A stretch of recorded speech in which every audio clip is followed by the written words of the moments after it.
Hello, hello, hello to everybody here. It's Teresa Sanderson. Today we're talking about from surviving to thriving, how nurses are redefining their future. Thank you for being a part of my community and for tuning in today to this episode. It's really important. There's a lot going on in nursing. There has been in the past, there continues to be, a lot of different things from workplace violence to, active shooter events. I heard on the news just yesterday that there's a young nurse who she worked 3 night shifts in a row, and she fell asleep at the wheel on her way home, and she was involved in an accident. The other driver was killed, and now she's been arrested and charged with vehicular manslaughter. So it's just, I feel like no matter what nurses are doing these days, first of all, we're ending up in the news, but also that the news just seems to highlight more so the many struggles that nurses are experiencing every single day. So what I want to talk to you about today is, the hidden cost of being a nurse first and human second, and how you can kind of redefine your relationship with your career and your future. So I'm going to share with you 5 strategies on that here in a bit. But first of all, let's talk about this concept of human first, nurse second. And I know that many times nurses have told me they feel like they're being treated like commodities, almost like pegs used to fill staffing holes, right, in the schedule. And when that happens, it's very demoralizing and dehumanizing as well. But other things happen when you feel like your career always has to come first, and your family life, your personal life, everything about you comes second. The hidden cost of that and the things that are under that affect nurses within that are that our relationships suffer. Personal and professional relationships do suffer when we're being fully, committed to being a nurse first and a human being second. Right? So our relationships can suffer. Of course, our physical health can also deteriorate. We know that this prolonged stress can lead to depression. It can also lead to high blood pressure, cardiac issues, lots of different things. So our mental and physical health can deteriorate as a result of being a nurse first and a human second. The third thing is that, we tend to lose our authentic self, and that person who maybe had dreams and goals outside of nursing. It's very common. And I know I did this myself, just to lay down passions that I had for certain hobbies or being creative. I was a music major before I went into nursing. So a big part of me just loves to sing and ham it up. If I can get on a stage, I'm going to be there and I'm going to do it.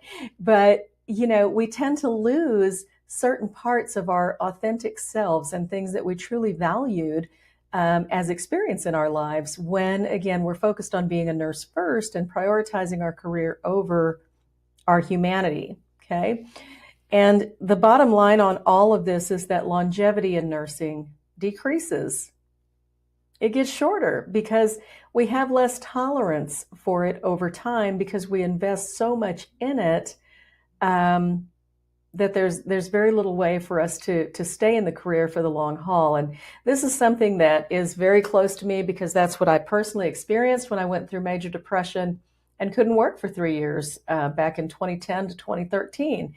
Very challenging time. And what I found was, as I was crippled by this disabling depression, that I truly could not make decisions if I was in a situation that caused me stress. So I knew that would never work on a nursing floor, right? So in the depths of depression, I had to figure out, if I can't go back to nursing, who the heck am I?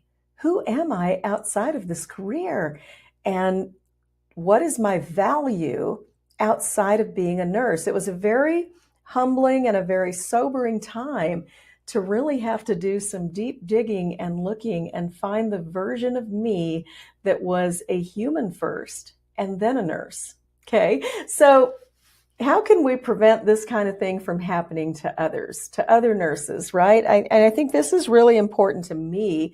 And it's important that my personal experience with major depression can help others perhaps avoid the same pitfall, right? So this is why I share so openly about it. What I want to talk with you now about is 5 practical shifts that you can use to reclaim your life without leaving nursing. Without leaving nursing. I never want anybody to feel like the only solution you've got is to quit. That's not it. There are a lot of different things you can do. So let's talk about these. First of all, you can really kind of rewrite your personal boundaries, reestablish those personal boundaries, and practice saying no with no explanation. It's okay to tell somebody, hey, I'm not available on that day. Thanks for asking. End of story. You don't have to say why you're not available. You don't have to make an excuse for not being able to go. You're a grown up.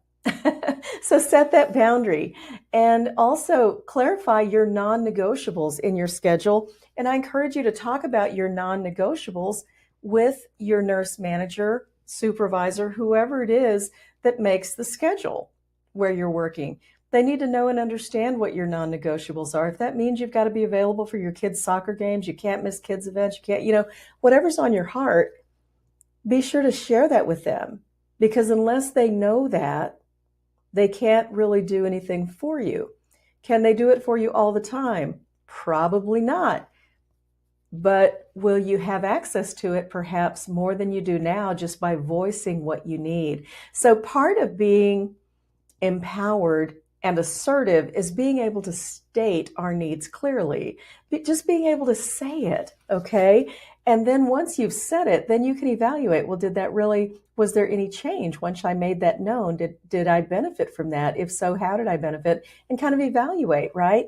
Because it's one thing to say, I always miss my kids' events because of the schedule, but if we're not ever saying that I need that time off and I want that time off, then, we have to be able to look at that too. So I want to encourage you, set your boundaries and teach your supervisors, educate them about what do you consider non-negotiables or things that are really hard for you to miss, because the more often you miss those things, you're probably not going to be really satisfied in your workplace.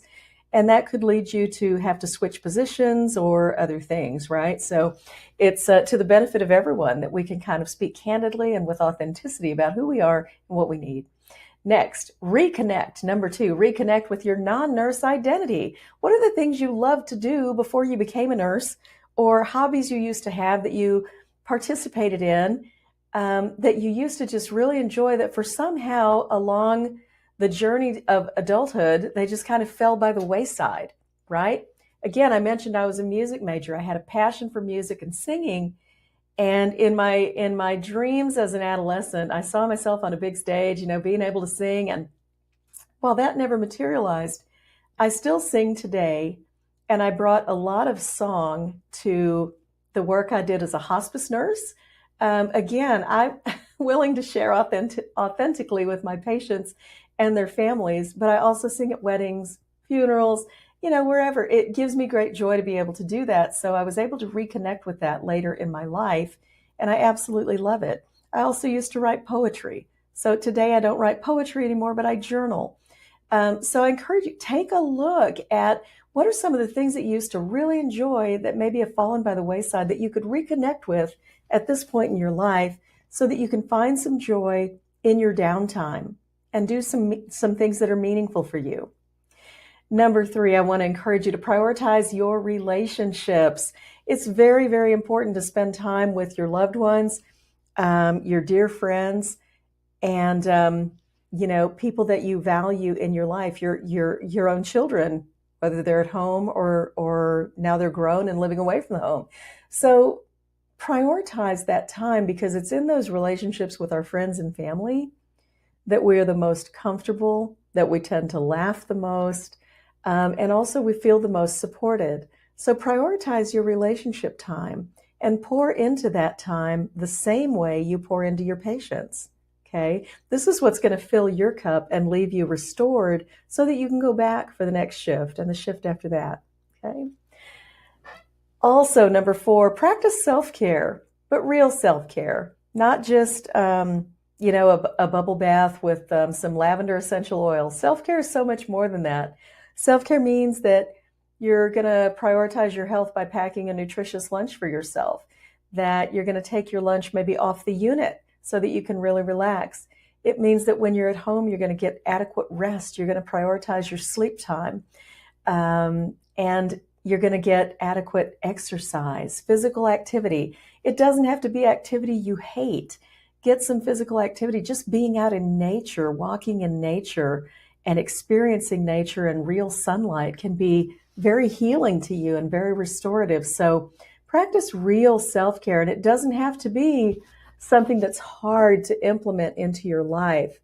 It needs to be something that becomes very much a habit, that you prioritize yourself. Again, this goes back to being human first and nurse second, right? How can I take care of myself so that I can work as a nurse, so that I can do my work as a nurse? That's how we have to look at it. If we go and show up to care for all of the people and our own cup is empty, there's very little for us to give to the patients and families who need us, right? So prioritize your self-care and get involved in real self-care, okay? Real self-care, more than bubble baths, more than a day to the spa. Consistent self-care happens on a daily basis. And next, find your community beyond your workplace, your nursing community beyond your workplace. I want you to know that, and I think we probably all know this as nurses, is that when nurses are relaxed and away from the workplace, we have entirely different relationships, right? Things are non-stressed, they're unhurried, and we can really relate to each other as people. Does the conversation tend to always kind of go back to something nursing? It does, but hang with nurses beyond the nurses in your workplace. Here's another reason that's important.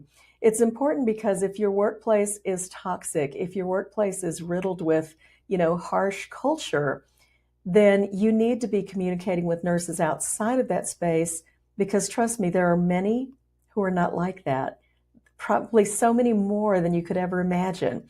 And this is why it's important for you to spread your wings a little bit and get to know nurses, whether they're on social media platforms, whether they're in support groups, whether they're in online peer support communities like Thriving Nurse Network.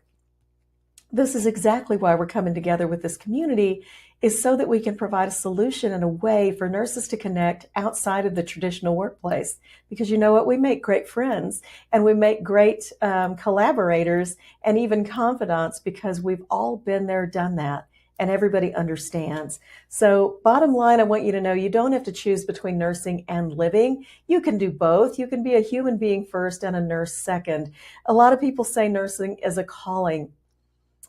Today, I believe we need to look at nursing as a career choice. Today, nursing is a career choice. I know it definitely was for me.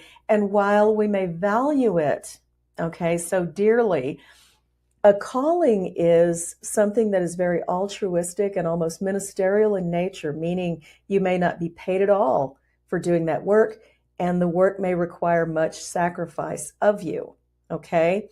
So, nursing is meaningful work. It's meaningful already in and of what it is. So we don't need to add, when we say it's a calling, then I believe that leads a lot of nurses to feel that there's a lot of guilt connected to that. Oh my gosh, I can't handle my calling. I can't fulfill my calling. In this day and age, we move into nursing as a career choice, while we may be highly inspired and want to care deeply for others. So I encourage you to kind of separate the calling from the career. And again, you don't have to choose between nursing and living. I want to encourage you to join a community that's going to support you as your whole self and help you thrive both personally and professionally. If you're ready to move beyond survival mode and create a nursing career that complements your life instead of consumes your life, you don't have, join us at Thriving Nurse Network. You don't have to figure everything out on your own or by yourself. We are a community. We're building a community of nurses who are committed to transforming the culture of nursing and supporting each other, and learning how to support each other and lift each other up as nurses, so that we can create environments where nurses can truly thrive. I invite you to click the link below this video. Sign up today for our priority notification list. Together we can create a new standard for what it means to be a nurse, and one that honors our whole humanity. I'll see you on the next video. Thank you so much for tuning in and for everything you do. Bye-bye.